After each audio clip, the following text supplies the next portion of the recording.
क्रिस्का recording studio Ekangal सराय।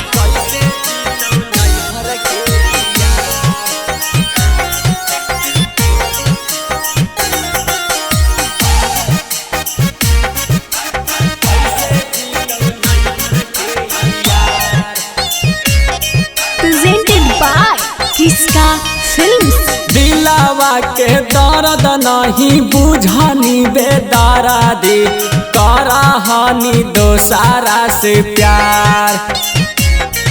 अगर दिलावा के दर्द नहीं बुझानी बेदारा दी कराहानी दोसारा से प्यार।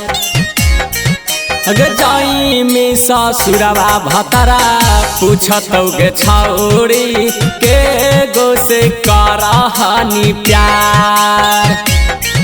अगर जाई में ससुरवा भतरा पूछतौ गे छौड़ी के गो से कराहानी प्यार। देख जहर छौड़ी जइहा तू ससुराबाग भूल जइहे धर्मेंद्र धमाल। बचपन के प्यार जानू गे नहीं तू भुलाई कैसे जीतौ नैहर के यार। अगे बचपन के प्यार जानू गे नहीं तू भुलाई कैसे जीतौ नैहर के यार।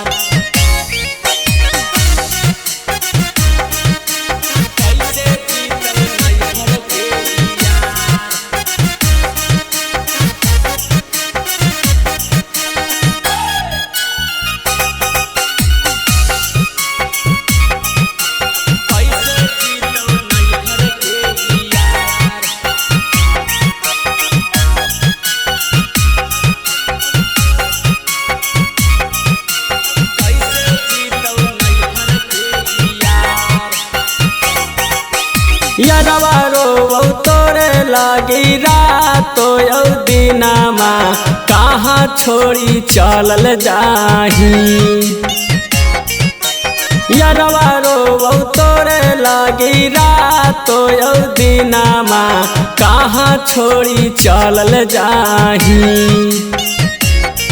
अगर जाई में ससुरवा भतरा पूछतौ गे छौड़ी के गो से कराहानी प्यार।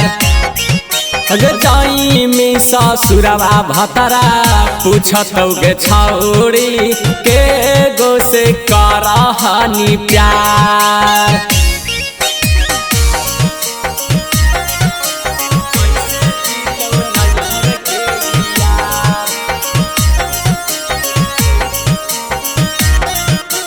क्रिस्का रिकॉर्डिंग स्टूडियो एकंगल सराय।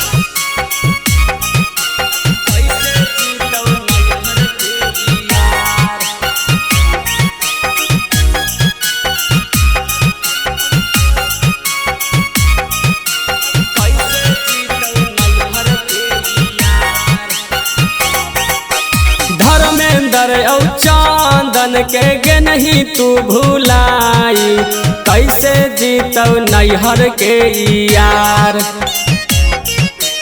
धर्मेंद्र औ चांदन के गे नहीं तू भुलाई कैसे जीतौ नैहर के यार। जाना माँ से जादे सिंकू हमें तोरा चाहलो तैयो छोड़ी चलल जही ससुरार। जाना माँ से जादे सिंकू हमें तोरा चाहलू तैयो छोड़ी चलल जही ससुरार। जाना माँ से जादे रूपा हमें तोरा चाहलू तैयो गेनी हमारा भुलाए।